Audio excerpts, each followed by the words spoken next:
Pag ganito ang problema ng laptop nyo, namamatay buhay siya. Inaano lang, mga ilang minuto namamatay, tapos nabubuhay. Subukan natin siyang i-plug sa power para makita nyo. Ay, bila.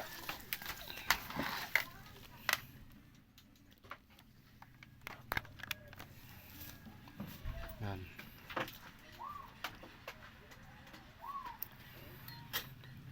Tayo natin siyang mag-power.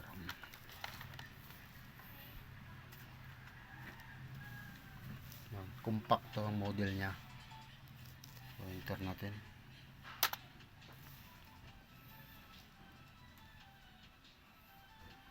Problema na rin yung screen niya. Start normally. Pero kahit paano hindi ito nasira yung kanyang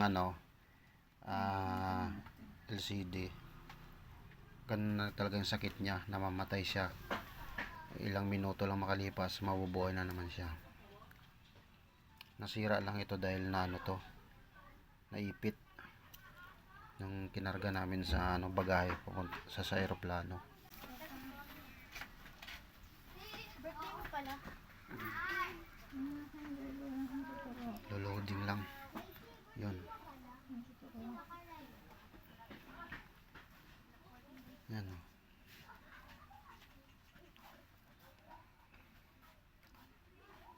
Antayin natin siyang mag-shut off, shutdown. Hindi ko na ikakat ang video.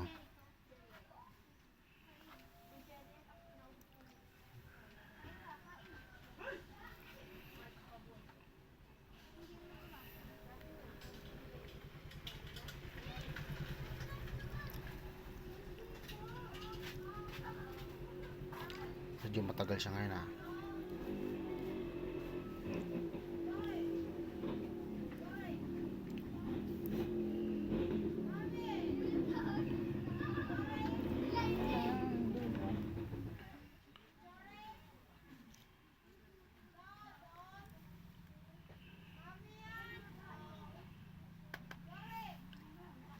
open tayo ng mga video.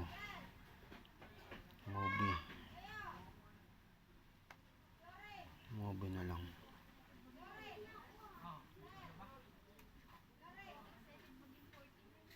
Yun, namatay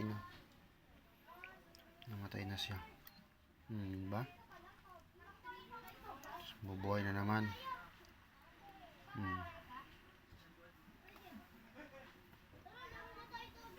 Nakasaksak na yun siya.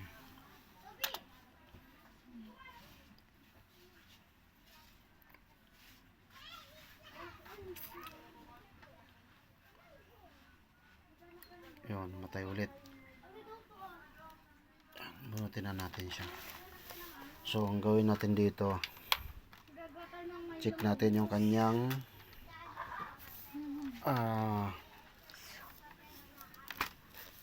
ito, hindi naman siya masyadong mainit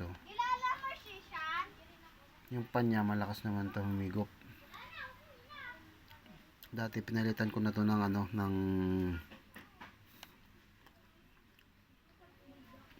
thermal paste, o ganun pa rin yung nangyari. So ngayon tatanggalin ko yung thermal paste, papalitan ko ng thermal pad. Mas maganda daw ito kaysa sa thermal paste. So tanggalin natin to, yung heatsink, tapos lalagyan natin ito.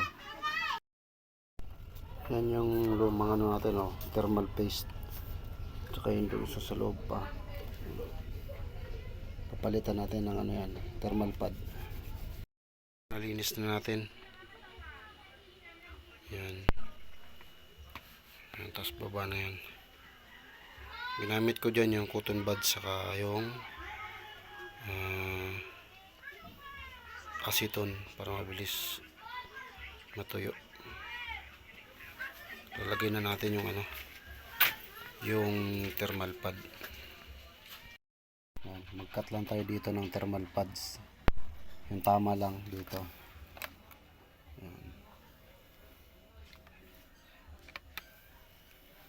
Tapos ganun din gawin natin sa kabila. Bitin lang natin. Ayan na. Ayan. So ibalik na natin. Tapos testingan na natin.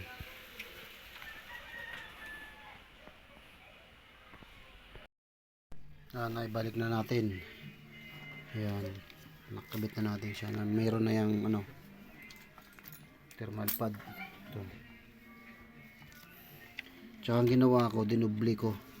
Kasi medyo siya, manipis. So dinubli ko siya. So titesting na natin siya ngayon kung namamatay pa kagaya nung dati.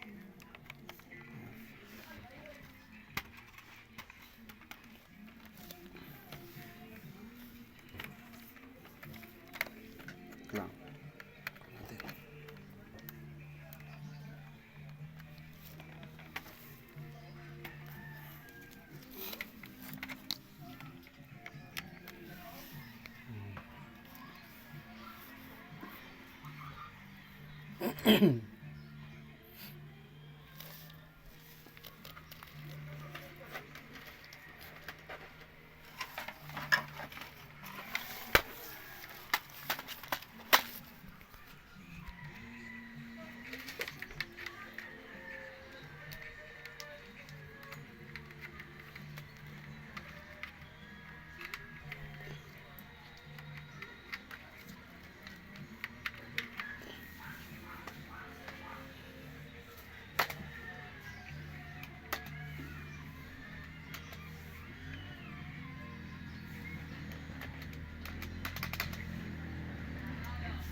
Tingnan natin kung okay na.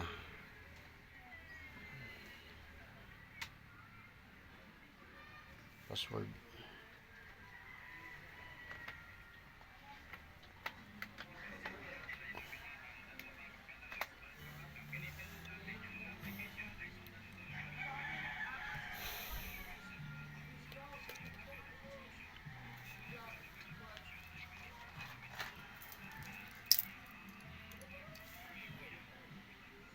Ayan. Yung oras pala ngayon ay 3:45. So, orasan natin siya.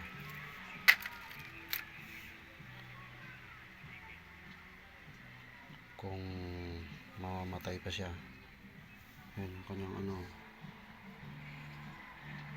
indicator. Yung CPU. Hindi naman siya masyado mainit.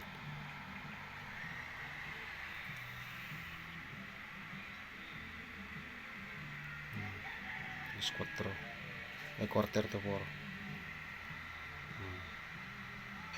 Parang hindi naman masyadong mahaba yung video. Puputulin ko muna, kakat ko, pero itong oras i-monitor ko, tapos ipakita ko sa inyo mamaya. Yan, update sa nilagyan natin ng thermal pad yung compact na laptop. Oras na 9:20. So matagal na siyang nabuhay.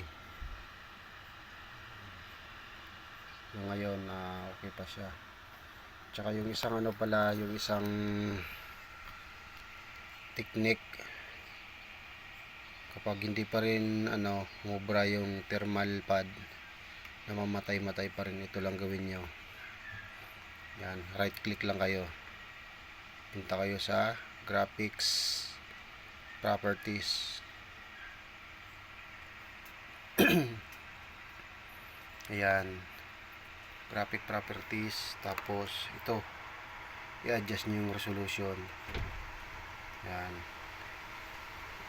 huwag nyo isagad, dito lang isa sa pangalawa sa baba. Yan lang yung nyo. Tapos okay na yan, save nyo na yan. Yan. Yan lang, kapag ayaw pang gumana ng thermal pad, namamatay-matay pa rin yun sa ano na lang, sa resolution kayo magbawas. Yun lang. At maraming salamat sa panonood. Paki-subscribe na rin.